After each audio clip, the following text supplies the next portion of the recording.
Les fintechs, on est agile, on est rapide, mais on n'est pas des pirates. Donc globalement, on est partie prenante en fait de cette révolution et on doit tous travailler main dans la main, les banques, les régulateurs, les fintechs, les investisseurs, qu'ils soient privés ou DFI, pour tous ensemble contribuer à la croissance de ce secteur qui est de fait en Afrique en hypercroissance.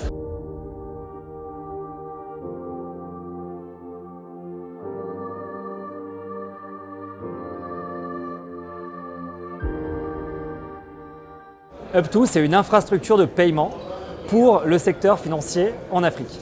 C'est donc comme des tubes qui serviraient à faire passer de l'eau ou du gaz, sauf que nous, on fait l'infrastructure, le réseau de tubes qui servent à faire passer de l'argent. Et donc nos clients, ce vont être les banques en ligne ou les applications de fintech qui vont avoir besoin de ces tubes pour faire circuler de l'argent et offrir à leurs clients finaux des services de paiement.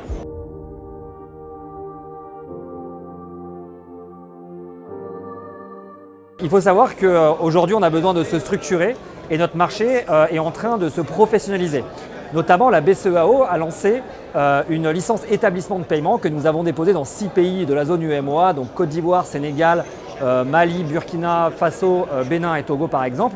Et également, au Cameroun, ils ont lancé une certification pour faire ce métier-là. Donc dans ce cadre, on a besoin forcément d'investir massivement sur la conformité et sur les modèles de contrôle interne et de lutte contre le blanchiment d'argent. Également, nous avons investi sur des nouveaux pays. Donc aujourd'hui, nous sommes en train de préparer un plan d'expansion dans d'autres pays d'Afrique francophone comme Madagascar ou la République démocratique du Congo, mais également certains pays d'Afrique de l'Est anglophones.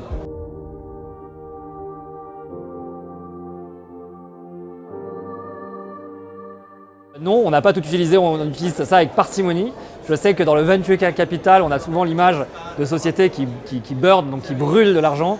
Nous, on est sur un métier d'infrastructure, donc il est important d'y aller pas à pas. On va déjà très très vite aujourd'hui. Derrière, on a aussi un besoin important de ne pas faire de la croissance à tout prix. On est dans un milieu où la conformité est très importante, donc savoir quel type de flux va passer par ces fameux tuyaux, c'est très important pour pouvoir justement agir à la professionnalisation du secteur et pas prendre n'importe quel flux et n'importe quel client. Dans le paiement, on peut malheureusement encore avoir du flux qui n'est pas très propre, donc on préfère aller plus lentement. Nous allons de toute façon relever du capital pour pouvoir continuer notre expansion dans les nouvelles géographies, mais aujourd'hui on a encore pas mal d'argent en caisse qui nous permet de consolider, d'avancer prudemment et surtout dans cette transformation en entités régulées, parce qu'on passe d'une start-up à un groupe de 7 entités régulées. Je n'ai pas parlé de la licence qu'on a déposée à Maurice qui vient compléter la liste de tout à l'heure, qui permet en fait, qui nécessite une transformation réelle. Donc on y va pas à pas et on a globalement investi massivement dans les licences et dans la conformité.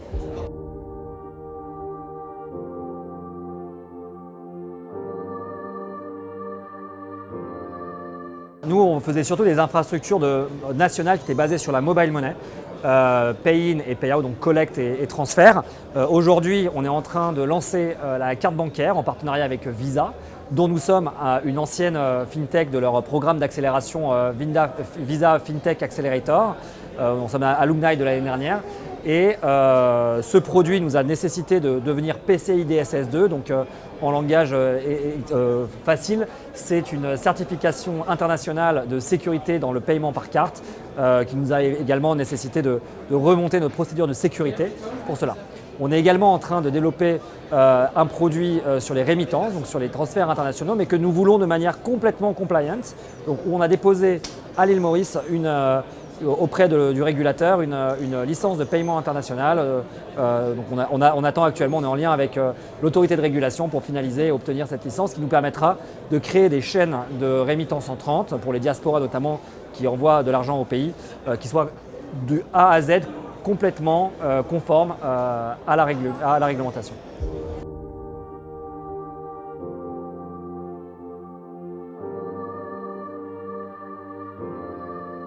Notre business repose sur 4 piliers.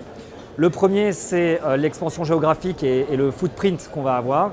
Le deuxième, ça va être la multiplicité des moyens de paiement qu'on sait gérer. On sait gérer de la collecte, du transfert en mobile money, en carte, en bancaire et bientôt sur la partie cross-border. Le troisième, c'est l'excellence technique.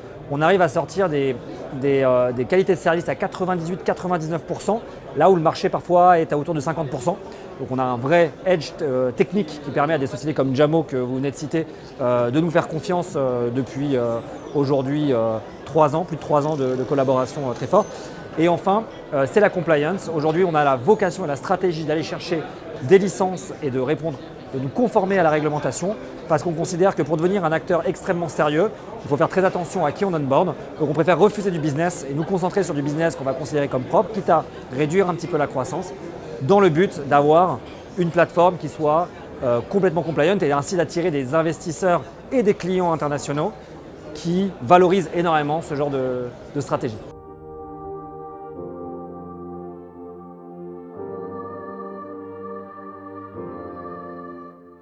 Tout le travail de l'inclusion financière et de la souveraineté financière dans lequel nous sommes partis et dans lequel tous les membres de l'AFIS font partie, c'est un combat collectif. Ça veut dire qu'on se bat tous contre la même chose, on se bat contre le cash, on se bat contre les zones non financiarisées, contre les personnes qui sont exclues du système financier, on se bat contre également le blanchiment d'argent, etc. Donc en fait, c'est un travail qu'on doit faire tous ensemble.